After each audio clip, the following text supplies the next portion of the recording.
father of two disappears without a trace. It's just like he's disappeared off the planet. His fiancée and baby girls left abandoned and heartbroken. He never moves unless he takes her everywhere he goes. Even if he's only going down the garage, he'll take Maya with him. In South Australia, a suburban backyard becomes a potential crime scene. Once a body decomposes, there's actually not that much material left. Michaela Godot may have been murdered, but her brother Axel still has hope. Just a phone call. Let us know you're still around. The search to find a 16-year-old girl who's fallen for a man almost twice her age. She takes people at face value, and that's a problem. And where has Grandad Wilfred Simons gone? He takes heart tablets every day. Once again, he's missed out on that heart tablet today. Without his medication, the race is on to find him before it's too late. In Sydney's West, Steve and Mandy are on the case of 64-year-old grandfather Wilfred Simons, who disappeared from his local club. We're heading out to Liverpool Catholic Club first. Yesterday afternoon and into the evening, even into the small hours of the night, there was a large search, and as yet, the elderly male hasn't been located. Wilfred, a retired Baptist minister, suffers from dementia and Parkinson's disease, but his health problems don't end there. There's concerns for him because he's a frail gentleman and he takes heart tablets every day. Once again, he's missed out on that heart tablet today. It's becoming more urgent by the minute because if Wilfred misses his next heart pill, he might not make it. Back at the missing persons headquarters, Adam Marsh has a runaway teenager to find. She's gone out for the night and hasn't returned, is that correct? Yeah. 16-year-old Jessica lives with her mum, Nicole. She went with my niece and they went up to a friend's house and I gave them a curfew of what time they had to be home and they didn't come then. And she said she'd be home at 3:30. She's just going to see her sister who's had a baby. 3:30 p.m? Yeah. Okay.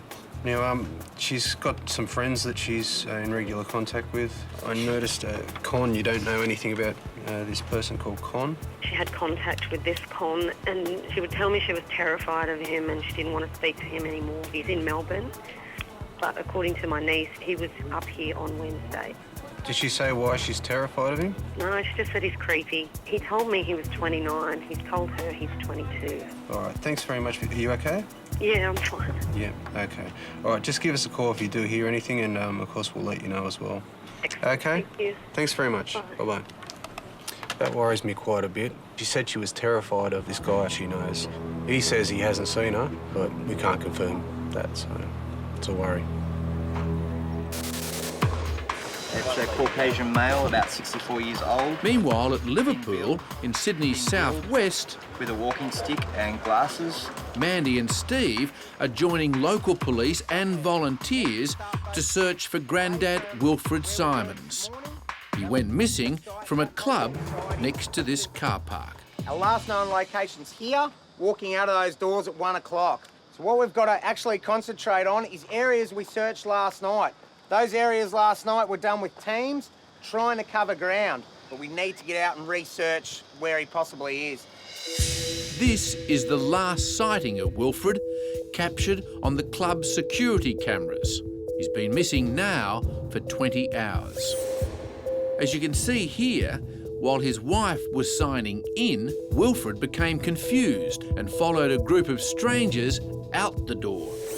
Where he went then is anyone's guess. 12 months ago, same thing happened. He went missing, didn't take his medication. 4 hours from the time he went missing, he was unconscious. He's at the stage where he's not going to be able to speak. He won't respond. Call his name, he won't respond at all. And that's why police are worried. If Wilfred has wandered into this thick scrub nearby, it makes the search much harder. They've got 5 search parties. From where there was a couple of possible sightings in an area, they're going to concentrate on that area first of all. Saturate that area, have a look right through it, then move on to another if he's not located. And now they have to act fast because the temperature is expected to hit 40. So every minute Wilfred's out here could mean the difference between life and death. Meanwhile, in the case of 16-year-old runaway Jessica, Adam is heading north to Newcastle to meet her mum, Nicole Bowers. She's only 16 years old, and it is a concern because if this guy is 29 or in his 20s, then he's got a lot more experience than she has, and he may be leading her astray. Nicole is beside herself because she fears Jessica is with a man who's around 30. You've spoken to this con? I don't know anything about him. All I know is his phone number. And I know that when I spoke to him a year ago, he told me he was 33, the same age as me. But the girls told me that he's only 21. And then the other day they told me he's 25, so I don't know how old he is. When was the last time they spoke that you know of? Wednesday night, my niece said they spoke on Wednesday night and that he was coming to pick her up. All right. He goes to the local motel. Apparently he stays there when he works up that way. But I don't know how often. I believe he was up a couple of months ago. I don't know. Unfortunately, Adam has seen this all before. Teenage girls running away with older men. And if Jessica is afraid of Con, it doesn't make sense why she'd go with him. Did she seem, like, upset about anything recently? No, she hasn't been any different. Where does she like to hang out at? Just down our local waterfront. Local waterfront? Yeah, we have a marina that all the kids hang around. I don't think she understands how to stay in a happy home. Like, she's used to it always being unhappy, so when it's good, she seems to create problems for herself. Another familiar story. Confusion over where she belongs. We want to try and contact Jessica perhaps herself, and maybe Con, if he'll answer the phone. I think he's the key to this case. It's now 15 hours since anyone has seen or spoken to Newcastle teenager Jessica. Let's try Con. So Adam's been trying to reach Con, the older man Jessica might be with. Con doesn't want to answer his phone. The person you are calling is not available. Yeah, they certainly aren't. Then, just before he tries again, Adam gets a call from the office. Hello? Yep, Sergeant Ambrose, you got some information for me? Records show Jessica has been trying to access money, unsuccessfully. Transaction at 5:07 p.m. Right. Where was that at, do you know? It was at Newcastle. Newcastle. Adam is now worried that without money, Jessica is being supported by the much older man. Hello, Con, it's Constable Adam Marsh calling from the Police Missing Persons Unit. Then, a breakthrough. In Sydney's southwest, 50 volunteers joined police in this search for Wilfred Simons, suffering from his heart condition. Yeah, we're looking for anything sign that the person's been here, like a cane, clothing, disturbances in the grassland, crushed grasses. Yeah, just wait here. Just hold the line for a sec. Without his medication, Wilfred could have collapsed and be anywhere in this long grass. Nothing in there? Oh, yeah. While Steve's team searches the paddocks, Mandy and her team concentrate on a nearby riverbank. It's really quite worrying because it actually is getting hotter. It's humid. We don't know if he's got water, and as far as the old saying goes, looking for a needle in a haystack, this is about as close as you get. It's now 30 hours. Police are thinking the worst. We're just ringing in relation to Jessica. Meanwhile, Adam's on the phone to Con, the older man they believe holds the key to Jessica. What did she say to you last time you spoke to her? Sorry? And also, the man he believes is lying. Thank you. Bye. He's telling us a pretty wild story that he hasn't been up here for years. But something just doesn't seem right with that. The information that we have is that he's been up here several times and been up here recently, as recently as last week. So somebody's not telling the truth. We've got to find out who.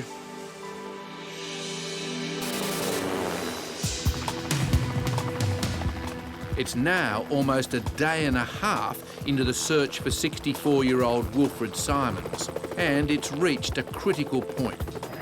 Following forward and finding the command post and tracking the road towards the M7. They now fear he could have wandered onto this major Sydney tollway. Now moving over towards joining Bushland area. While the police air wing search the bush from above, other police go underground. I believe this gentleman went missing last year, and when he went missing that time, he was actually located in a drain.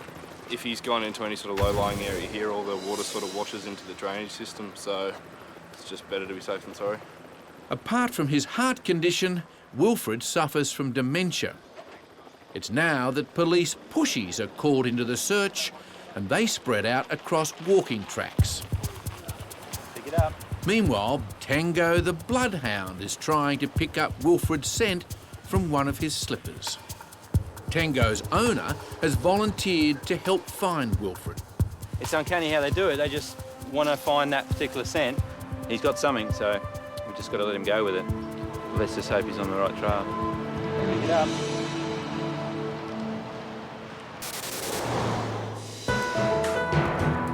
In the search for 16-year-old runaway Jessica, police arrived to interview Kerry Campbell, whose daughter Rebecca was the last person to see Jessica. Hi, Kerry. Hi, Adam Marsh. Nice to meet you. This is Pat. We're from the Missing Persons Unit. Obviously hear about Jessica. Yeah. I'm just wondering if you could tell us when the last time you saw her was? Be Thursday morning, about 6:20. She left here. Okay. How did she seem to you?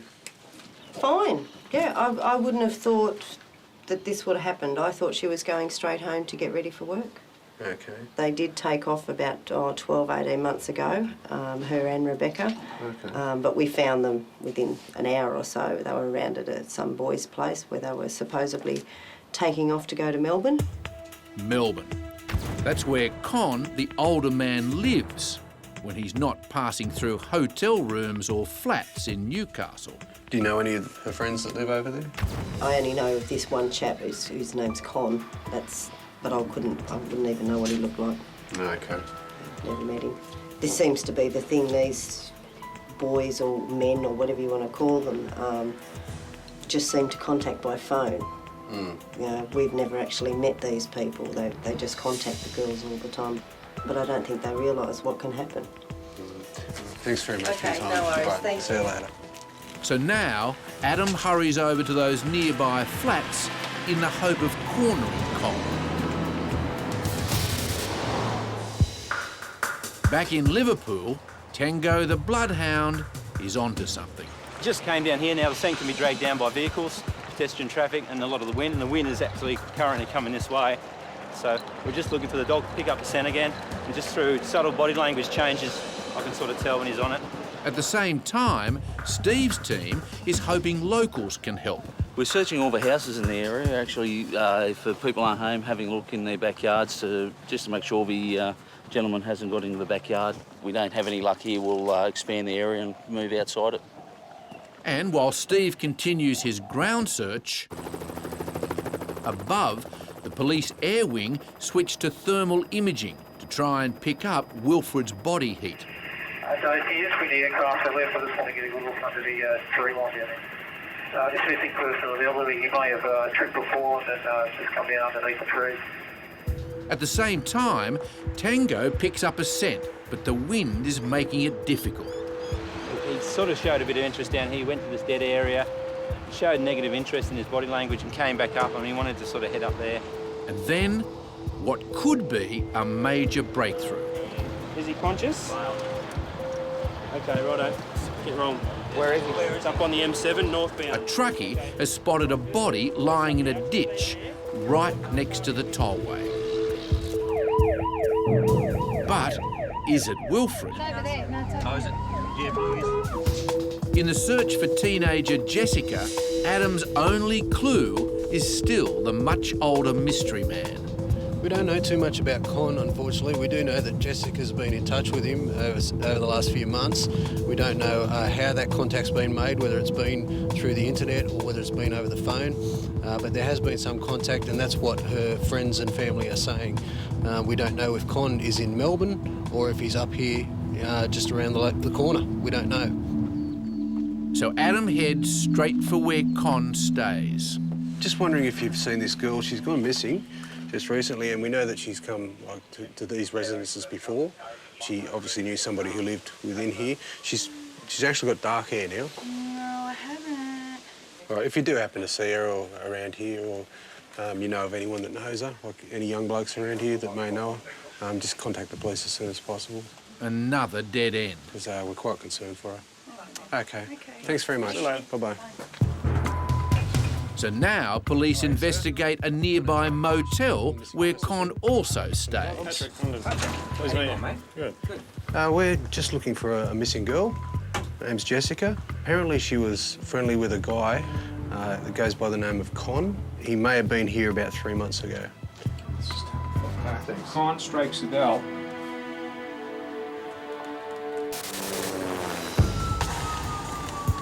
Mandy and Steve are racing to the side of the tollway, where a man has been found lying only metres from traffic. Yeah, but we can't get to him from up here.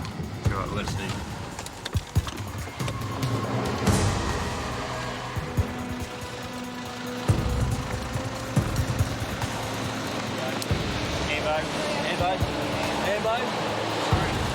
And it is Wilfred Simons.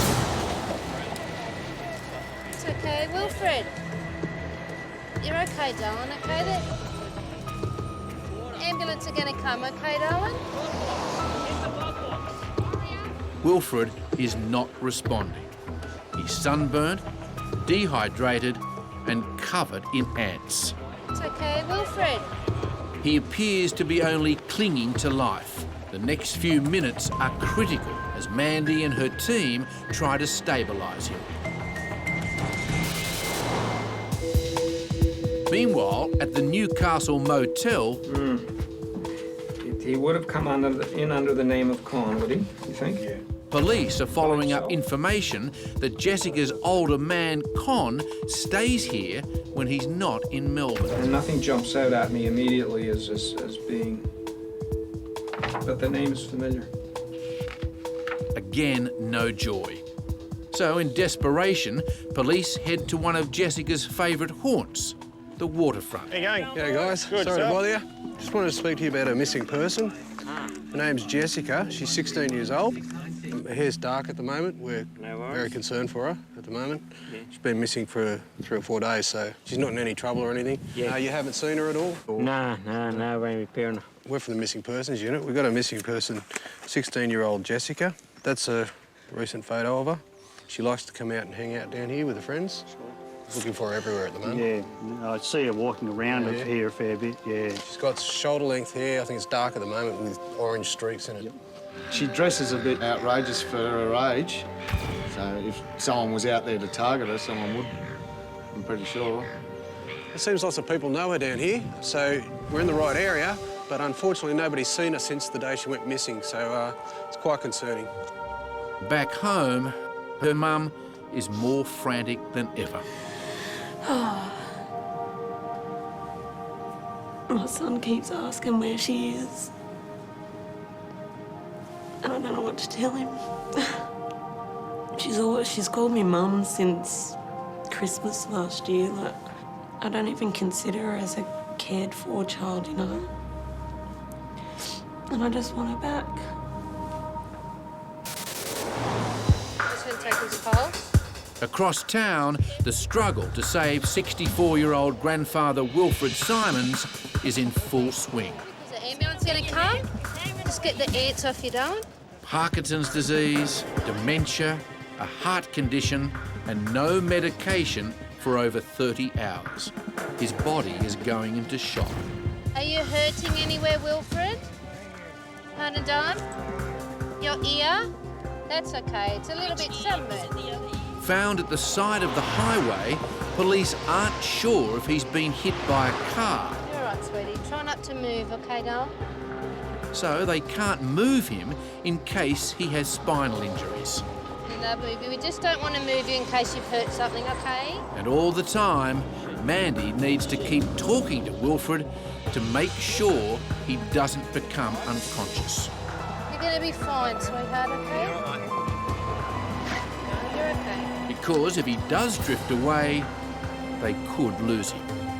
Ambulance are here now, darling, OK? Paramedics are still working furiously with Mandy to save Wilfred Simons' life. It's OK, sweetie. Okay, just want to get these ants off. It's just water, Wilfred. Just water. Oh, that. Bit more on your mouth. It says his ear was sore, but I don't know if it's the ants or the other side. Sorry. Chopper. How long's he been missing for? Since yesterday afternoon, 1 o'clock. Oh, God love him. So he's probably been here all night. It's a long time without food, water or shelter. But after working on him for 30 minutes, paramedics think he might pull through. It's OK, darling. Mate, the good thing is he's breathing, he's alive. Mate, he's a lot better than what the condition we fought and the family probably fought that he'd be in at this stage. So it's quite good. You're right, Wilfred. It is good. But paramedics are still not sure if Wilfred has been hit by a car and is suffering spinal injuries. It's all right. He's hit. He's hit. He's hit. It's OK, darling. At South Australia's Missing Persons Unit, Detective Sergeant Paul Ward has new evidence on a 25-year-old case. Michaela Godot was a 15-year-old girl born in Germany in 1967. Michaela arrived here in Australia in 1981 with her stepfather, her mother and 2 brothers. When Michaela first disappeared, it made the evening news. Just before she left, the family had decided to return to West Germany, but Michaela refused. At first, they thought Michaela was a runaway, but after new information, they now suspect the 15-year-old was murdered. We're going to conduct an examination of the home address with the view of finding any new evidence that is there. Across town, scientist Ian Moffat prepares to search the backyard of Michaela's old home. What this is a ground-penetrating radar. Basically, it just sends an electromagnetic pulse down into the ground. As you can imagine, once a body decomposes, there's actually not that much material left. So it's easier, in fact, to image the changes in the soil rather than a skeleton itself. If Ian does find any bones, this suburban backyard will become a crime scene. It's OK, darling. It's OK, Wilfred. Outside Sydney, paramedics have confirmed 64-year-old Wilfred has not been hit by a car, but his condition is still critical. All right, Wilfred, I'm going to put this up your nose, okay? It's going to help with the pain, all right? It's all right, darling. It's all right. They're just going to give you something for the pain, darling, all right? It's OK. That's it, darling. And while the paramedics prepare him for hospital, It's OK, sweetheart. Mandy is still keeping him calm. It's OK. And after 3, back again. 1, 2, 3. You're all right, darling. There you go. It's a great result for everyone. Wilfred has every chance of survival. 2, 3, left. There we go. Okay. Touch your backs. You're right, darling. It's OK. All right, ladies and gentlemen, as you realise, we've been found our missing person. On behalf of Green Valley Command, I'd just like to thank all the various sections who helped out during today and last night. We've got the SES, who's always willing to help us. I'd also like to thank the Missing Person Unit for their assistance. You know, their help the last 24 hours, I don't think we would have found him. It turned out to be a fantastic result, not only for us, but also especially for the family and the friends of our missing person. All right, thank you all again. Although he is critical, paramedics are quietly confident he will make it back to his family. Well, that's great, Mandy. Great result, isn't it, eh? And someone up there is watching that family. Yep, and hopefully he'll be okay. That's all right.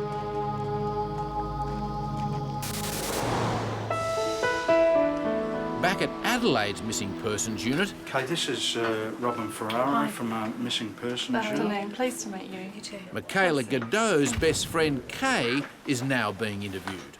Leading up to her disappearance, how do you feel that she was feeling? Do you think she was happy, sad? Is there anything troubling her? She was troubled, yeah. I didn't understand a lot about it then, which I'm frustrated about now, of course.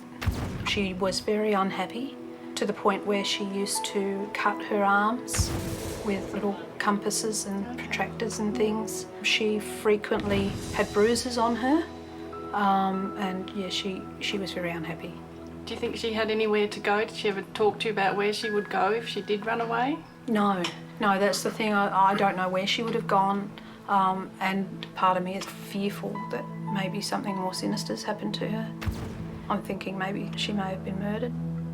After 25 years of fearing the worst, Kay just wants answers. I just hope that someone might remember something from watching this. And if you do, no matter how small it is, please ring up and share your information, because it could just be that missing link that we need to solve it. At the New South Wales Missing Persons Unit, Far away, so we should be right. It's not Mark and Faye are working on the breaking case of David Randolph. He left his mother's home to go fishing and then vanished. My main concerns are that David hasn't told anybody where he's going. He actually gave a lie to cover his tracks. He said he was going fishing when he never did. His fishing gear's still at home. He even spoke to his cousin, asked him to go fishing, and the cousin couldn't go. So there's some attempt to cover tracks there, which is a bit concerning. David's also got a few problems, ADHD, a few other little medical issues, and he hasn't been taking his medication. Definitely concerns in relation to his mental state at the moment. David left his mum, Carolyn, with his 2 baby girls and fiancé. At first, when he went missing, I didn't worry. I thought, new dad, stress, maybe just needed time out with the boys. Left it the next day and thought he might have got drunk, slept at a mate's place, nothing.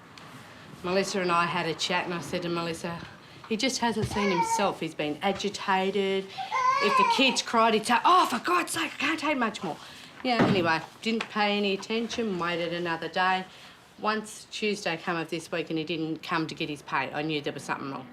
When I went for a drive, because we thought won't involve the cops, we'll just drive around and see if we can find him ourselves. Went to Cardiff, here's his car in the car yard. And I thought, how could he sell his car? I own it. I paid 10 grand for it, okay? Even the chamber magistrate at the courthouse said the car yard had to have known that there was something fishy when they're paying 2.5 grand for this car. Yeah. You know? Okay. What we'll do, the car's obviously an issue.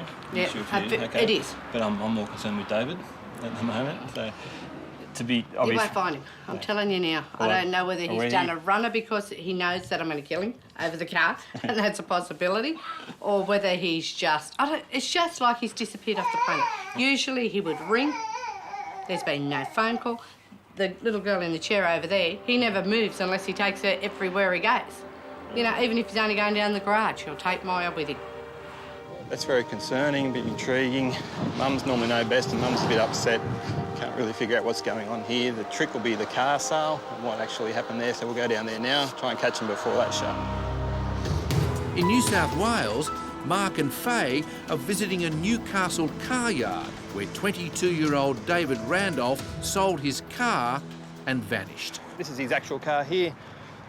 I've just had confirmation that David actually cashed the cheque that he got. So he now has cash in his pocket, which makes things very interesting and it'll make it a lot harder to trace. So we'll see what we can find out. Can you remember, David, when you come in here with the car? We see these people every day, but yeah, he's a young fella. He seemed all right to me, I thought. Did he seem urgent to get rid of it, or? He did ask could he cash the cheque straight away. Did he say anything about where he was going from here, or? No, only to the bank. In these sorts of cases, it's the children who suffer as well. David's fiancée, Melissa, just doesn't know how to explain to her babies why Daddy isn't home. David, if you're watching this, if you don't want to come home, that's fine. Just ring and let someone know that you're safe. Ring me, ring your mum, ring your nan, anyone. And just to let us know and just to ring and see how the girls are.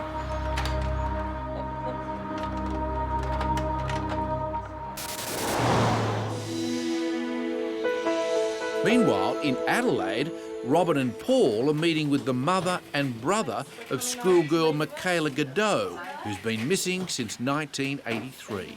Quite a number of years now since Michaela disappeared. Yeah, it's about coming up 25 years on the 19th of December. so it's quite a few years down the track. At the time, Michaela's stepfather was caring for her, while her mother was working temporarily overseas. He said, yes, she wasn't happy. She didn't want to stay home. She wanted to go to some friends and wanted to go to parties. There could have been conflicts because my husband didn't leave and let her go and whatever, so. Eventually, Emmy's marriage broke down and she was left heartbroken and wondering. I never have given up hope to seeing Michaela again or finding out what actually happened to her. In the search for young dad David Randolph, Mark's visiting David's cousin, Darren. How you going, mate? The missing man claimed he was going fishing with Darren the day he disappeared. It was about 8:15. He rang up and I answered the phone. He said, "Oh, you want to come for a beer today?" I said, "Yeah, all right." He said, "We're just going out to Glendale shopping." And I came back here and just haven't heard from him since. I just rang one of my mates and her son seen him 2.5 hours ago getting off a train at Hamilton. Yeah. So... Did he say anything to him? As soon as David seen Jake, he got off the train. As soon as he saw Jake, he got off the train. It's now more certain than ever that David is running from something. So Mark heads off to visit Jake to see if he knows where David was headed.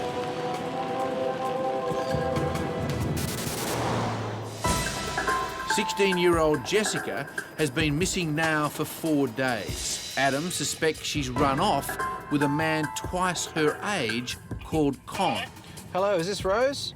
Yeah, that's it. Hi, So he's hoping her sister Rose may now know where they are. But how long ago has she been missing for? 4 days.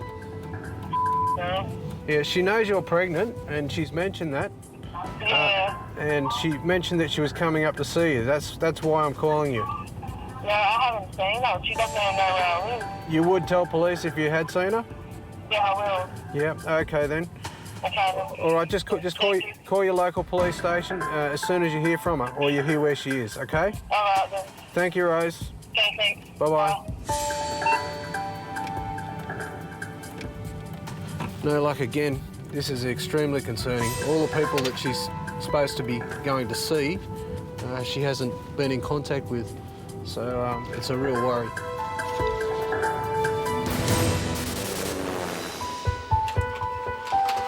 In Adelaide, it's now several hours since a scientist began combing the backyard for clues to 15-year-old Michaela's disappearance. It's quite difficult in a backyard. People do incredible things. They're digging and they're putting in gardens and burying things. So there's always going to be a lot of material here that we need to sort of sift through.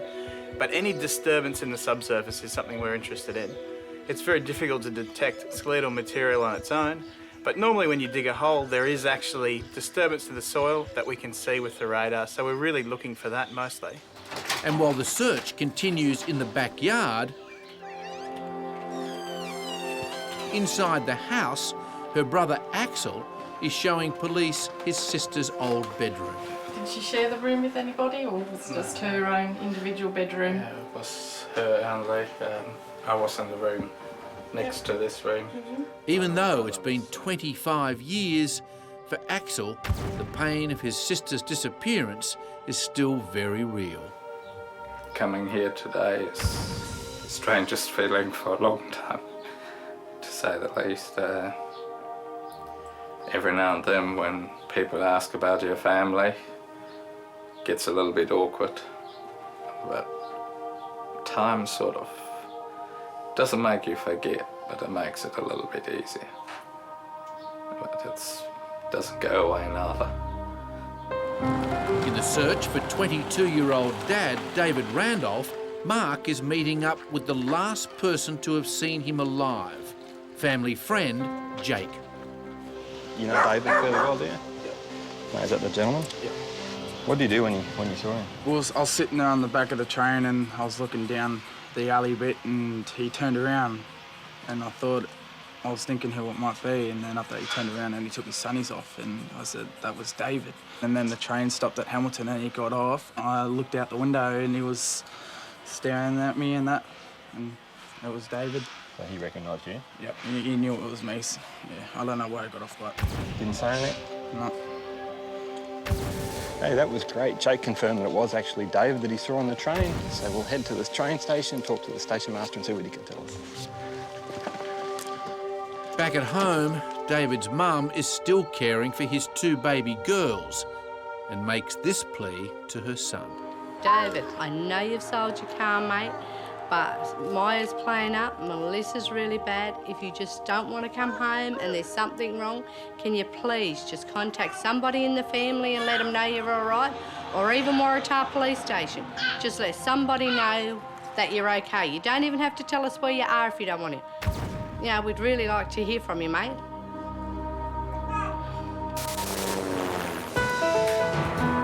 In the search for the gullible teenager, Jessica, Adam is visiting the teenager's workplace to see if her boss, Jenny, knows where she might be. We're just looking for Jessica at the moment. I believe she works here. Yes, she does. This is a current photo of her. Absolutely.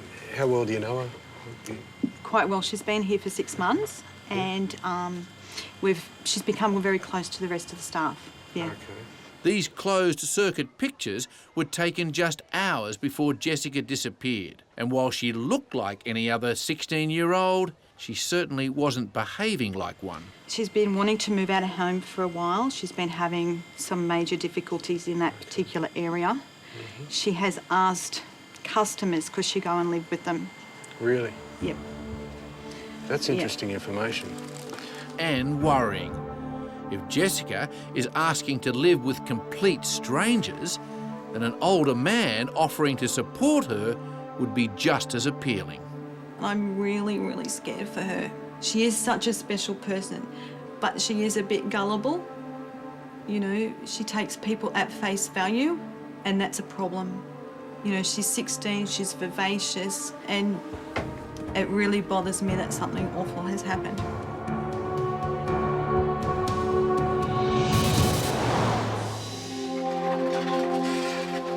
In Adelaide, the search of Michaela Godot's old backyard is winding up.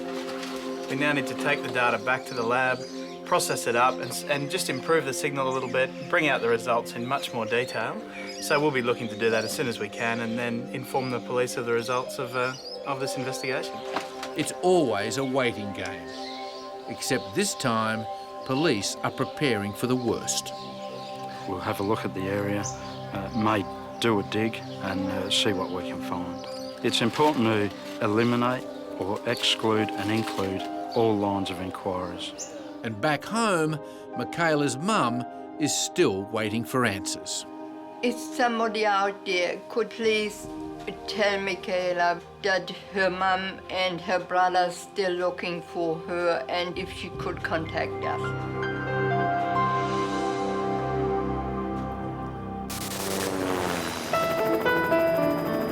In Newcastle, there's a breakthrough on missing dad David Randolph. The local police put an ad in the paper asking for information, and a member of the public contacted with information, and as a result of that information, David's been located safe and well. It turns out David left his baby daughters after an argument with his mother, and he's been hiding out at Bulahdelah, north of Newcastle. And when Mark arrives, he finds David and his fiancée Melissa have already been reunited. Glad to see you okay. Had a bit of an adventure. Oh yeah, just a little one. So, mate, what can you tell me? Me and Mum had a fight about a week ago on that. Like an argument and that, and I just thought, nah, I've got to get out, I'm just sick of it. And with the kids it's hard, so thought it's time to get our own place and move on. Things are okay with Mum? Yeah, she's talking to us and everything. She's coming up on Saturday, so... Yeah, what do you think about the car? That wasn't a very good subject. Yeah, she wasn't too impressed about it, but... Touchy. Yeah. Not exactly the most practical way to do things, but without telling anyone, David sold the family car to put the money towards a rental property. Wave, say ta-das. Well, that's a great result. It's good to see him back with the family. They all seem happy again, as you would be. I hope for the sake of Melissa and the children that they can work it out.